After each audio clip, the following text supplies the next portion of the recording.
things nutrition. I'm Lynn Clayton, a registered dietitian nutritionist and your host. I help you sort fact from fiction with a research based and common sense approach to nutrition science. Today, we're talking about the fascinating connection between diabetes and gut health. So, grab your favorite snack, get comfy, and let's chew on this.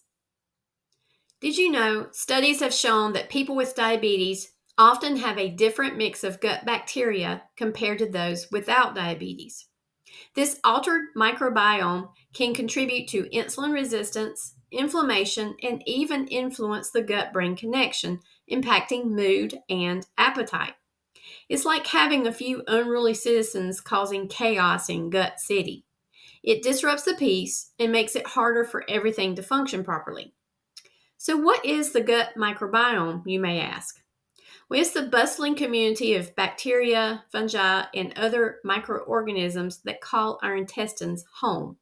These tiny critters play a big role in digestion and overall health. But when diabetes enters the picture, it can upset the balance of good and bad bacteria. Some research even suggests that changes in the gut microbiome might contribute to the development of diabetes itself. It's like a chicken and egg situation, but with more bacteria and less breakfast food. You know, they say the way to a person's heart is through their stomach. But what if your stomach is like a slow airline delaying your flight? That's what can happen to people who have uncontrolled diabetes. A condition known as gastroparesis may develop. Gastroparesis is a fancy term that means stomach paralysis.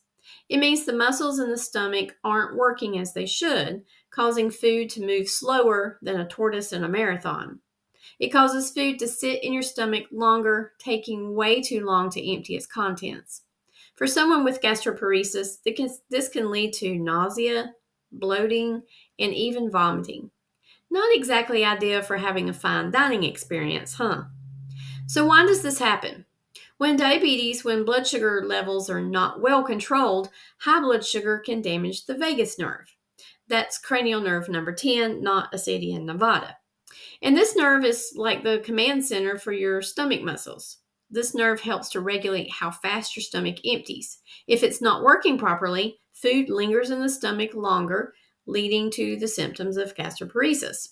And when the vagus nerve isn't working properly, your stomach muscles become lazy, leading to delayed emptying, and this can cause bloating, nausea, and even make it difficult to manage blood sugar levels because food isn't being digested at the right pace. Managing gastroparesis can be frustrating, but there are ways to deal with the symptoms. For starters, smaller, more frequent meals can help keep things moving along. Liquids and soft foods are generally easier to handle, so things like soups, smoothies, and mashed potatoes can be your best friends. For the gut microbiome, it's all about feeding the good guys. Fiber rich foods, fermented goodies like yogurt and sauerkraut, and even probiotic supplements can help balance the gut flora. Just be careful with high fat foods and too much fiber at once. They can make a sluggish stomach even slower. So, here's a story to help visualize this. Imagine your gut bacteria as a massive choir. In a healthy person, the choir is perfectly synchronized, creating a beautiful harmony. But in someone with diabetes, some choir members are off key, some are singing too loud, and some are just not showing up at all. The result, a chaotic performance that affects the whole body. And it doesn't stop there. This disruption in the gut can lead to issues like leaky gut, where the gut lining becomes more permeable. This allows unwanted particles to pass into the bloodstream, triggering inflammation and worsening insulin resistance. It's like your gut lining is a security guard at a concert. And in diabetes, it's letting in all the rowdy fans who should be kept out. So, what can we do to keep our gut in tip top shape? Well, here are a few tips. One is fiber. Fiber is your friend. Foods rich in fiber like fruits, vegetables, and whole grains help feed the good bacteria in your gut.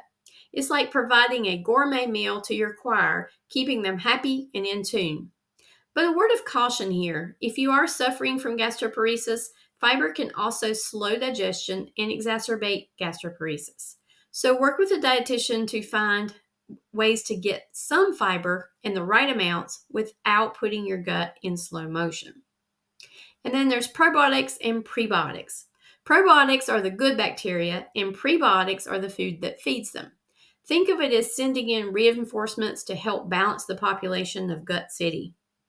And stay hydrated. Water keeps everything moving along in your digestive tract, preventing issues like constipation that can disrupt your microbiome. And manage those blood sugar levels.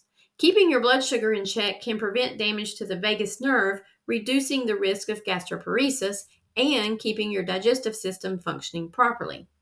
And avoid excessive antibiotics. While antibiotics are sometimes necessary, overuse can wipe out your good gut bacteria.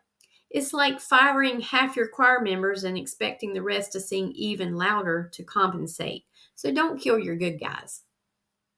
Well, that's all for today's episode of Our Daily Chews. Remember, there's a bustling city of little microorganisms in your gut, and taking care of the good guys can have a huge impact on your overall health, especially if you have diabetes. Keep your gut happy, and it'll keep you happy too. Thanks for tuning in. If you enjoyed this episode, please subscribe and share it with your friends. Until next time, keep chewing on those healthy choices.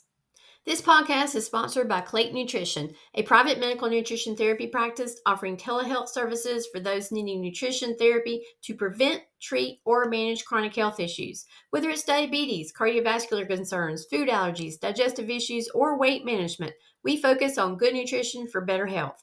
Check out my resources, blog articles, and one-to-one nutrition services at claytonnutrition.com.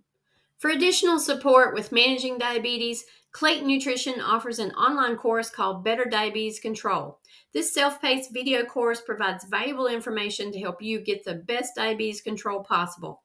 To learn more, go to claytonnutrition.com and look under Nutrition Services tab to sign up. If you prefer to work personally with a dietitian and diabetes educator, you can schedule an initial consultation with me by going to claytonnutrition.com and schedule now under Nutrition Services tab. I am licensed and able to provide medical nutrition therapy via telehealth to residents of North Carolina, Virginia, Georgia, Iowa, Texas, Arizona, Colorado, California, Michigan, and New Jersey. It's easier than ever to get the diabetes support you need from the comfort of your own home. Don't wait. Diabetes is a progressive disease and complications will arise if you keep putting off getting better diabetes control. This podcast is for educational purposes only and is not intended to replace the advice of your healthcare professional. I recommend you seek help from a trained professional who can work with you in your specific situation.